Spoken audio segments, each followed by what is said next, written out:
Basically, the simplicity is one of the key factors. The majority of our customers are remote travellers, so they tend to be off-grid, and the product needs to be simple, robust and functional.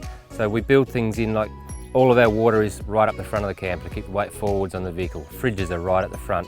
Food storage is as far forward as we can. Everything's practical. It's built from our own experience in the bush. Yeah, look, it's just got to work. So we use Red Arc Battery Manager 30 is our charging system. Takes care of the 360 watts of solar on the roof, charges the 120 amp hour lithium battery, also feeds from the car when you're travelling, and takes care of the 240 volt charging as well. We have cigarette lighter sockets, USB plugs and lights throughout the camper, all run from that 120 amp hour lithium.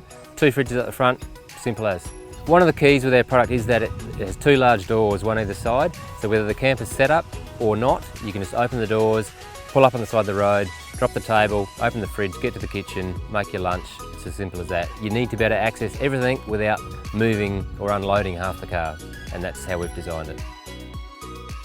The headspace that we created with this second stage on the roof gives us a room to sit up in bed, read a book. You know, if the weather's not that great, we can sit in there and have a meal, whichever. But it's the ventilation it creates is amazing. We regularly get told it shows that it's the coolest in there on a hot day of all the campers they walk in.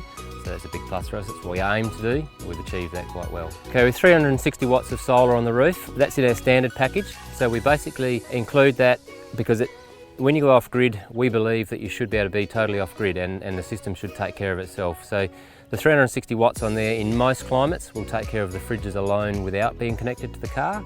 We always do connect to the car just so you get your best charge when you're travelling. So without the awning, it's basically a case of we undo 6 latches around the camper, then lower the tailgate, pull your ladder out of the tailgate, which is stored in a container within the tailgate, so it's always clean and dry, hasn't covered with bull dust and mud and so on. Up onto the tailgate, lift the first section of the lid, you fold out the bifold section of the tailgate roof that holds the canvas out, 2 legs under that, pop the second part of the lid up and you're done for the night basically. So if you were to then want to put the awning up, that's about another 3 minutes. The first setup part is just over 1 minute and 10. If you're going to do the awning as well, you're adding probably about another 3.5 minutes. You can view the product by appointment at Jackson's Australia. So just give us a call, a few days before, make sure we've got the unit there, or at a number of camping shows around the country. We do about 14 shows around the country a year, so that's the best place to, hands-on in your area, but certainly by appointment at the factory anytime.